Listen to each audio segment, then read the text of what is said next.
কংগ্রেস ভেঙে রাজনৈতিক দল তৃণমূল কংগ্রেস তৈরি করেছে আরএসএস। না বললেই নয় অনুষ্ঠানে টিভি9 বাংলার ম্যানেজিং এডিটর অমৃতাংশু ভট্টাচার্যকে দেওয়া সাক্ষাৎকারে বিস্ফোরক বামফ্রন্ট চেয়ারম্যান বিমান বসু। তৃণমূল এবং বিজেপিকে যারা হারাতে চায় তাদের আহ্বান জানিয়েছেন বিমান বসু।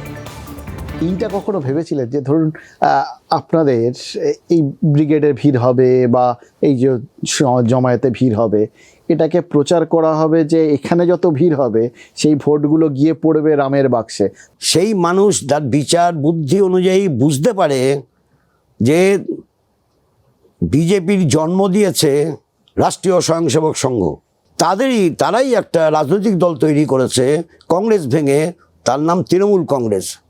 এইটা বুঝতে পারলে কখনোই তারা তৃণমূলের প্রতি বিরক্ত হয়ে বিজেপিকে ভোট দিত না। বেসিক জিনিসটা ওই দাঁড়ায় যে পেছনে আসলে আরএসএস।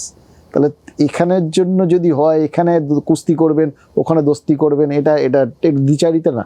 এটা তো আপনার ব্যাখ্যাটা সঠিক নয়। এই জন্য নয়, তাহলে রুজভেল্ট, চার্চিল আর স্টালিনের বৈঠকটাকে আপনি কীভাবে ব্যাখ্যা করবেন?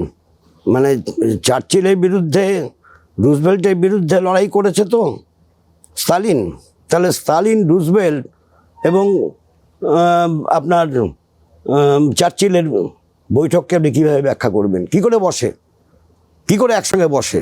এই প্রশ্নটা আপনি করতে পারেন, কিন্তু করে লাভ হবে না। হিস্টোরিক্যালি বলা হয়েছে that was the wonderful decision. কাজে আজকে যেভাবে ভারতে নয়া ফ্যাসিবাদী শক্তি মাথাচাড়া দিয়ে উঠেছে, সেই নয়া ফ্যাসিবাদী শক্তিকে সমাজ থেকে বিচ্ছিন্ন করার জন্য যেই কাজগুলো কাঠবিড়ালির মতো আমাদের করা প্রয়োজন, আমরা সেই কাজটা করতে চাইছি। নবম শ্রেণীর পড়ুয়ার ব্যাগে বন্দুক, গুলি। দক্ষিণ দিনাজপুরের পাথরঘাটায় ঘটনায় চাঞ্চল্য ছড়িয়েছে। সুদর্শননগরের হাই স্কুলে পড়ুয়ার ব্যাগে পাওয়া গেছে বন্দুক।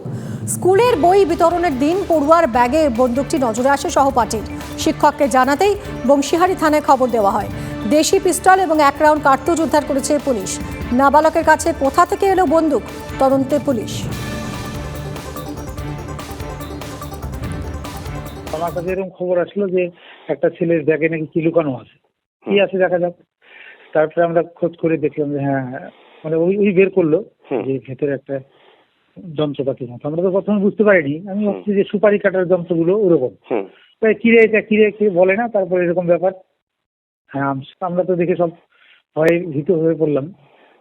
তখন আমার প্রেসিডেন্টকে জানানো হলো, এমসি ওনাকে বলা হলো, তারপর থানায় খবর দেওয়া হলো।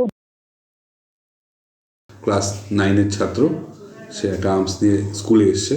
সে শুনে আমি সঙ্গে সঙ্গে পাঠাই আমার ভ্যানকে। তো গিয়ে আপনারা দেখতেই পেলেন যে আর্মসটা একটা ইম্প্রোভাইজড আর্মস আছে, সঙ্গে 1 রাউন্ড অ্যামুনিশনও আছে, যেটা ওর কাছ থেকে পাওয়া যায়। হ্যাঁ, অভিযোগ হয়েছে, আমরা কেস করছি। এমন ছেলে আছে এবং তার সঙ্গে যারা মিশত বা কী করতো তারা সেই সম্বন্ধে আমাদের ইনভেস্টিগেশন তো আজকে শুরু হলো, কেস আজকে হচ্ছে, ইনভেস্টিগেশন চলবে। সারেঙ্গায় ব্যবসায়ীর দোকান এবং গুদামে একযোগে জিএসটি এবং সেলস ট্যাক্সের হানা। গুদাম ও দোকান সিল করে দেন সেলস ট্যাক্সের আধিকারিকরা। গতকাল দুপুরে প্রথমে জিএসটির খড়গপুর বিভাগের একটি দল হানা দেয় ওই দোকানে, পরে সেলস ট্যাক্স বিভাগের কয়েকজন আধিকারিক সেখানে যান। দুপুর থেকে ওই দোকানে লাগাতার নথিপত্র খতিয়ে দেখেন আধিকারিকরা। সন্ধ্যায় সেলস ট্যাক্সের আধিকারিকরা দোকান এবং সংলগ্ন গুদাম থেকে বেরিয়ে যান। বেরিয়ে যাওয়ার আগে সিল করে দেওয়া হয় দোকান এবং গুদামটি। সুশান্ত দত্ত নামের স্থানীয় ওই পাইকারি ব্যবসায়ীর বিরুদ্ধে ঠিক কী অভিযোগ তা জানা যায়নি।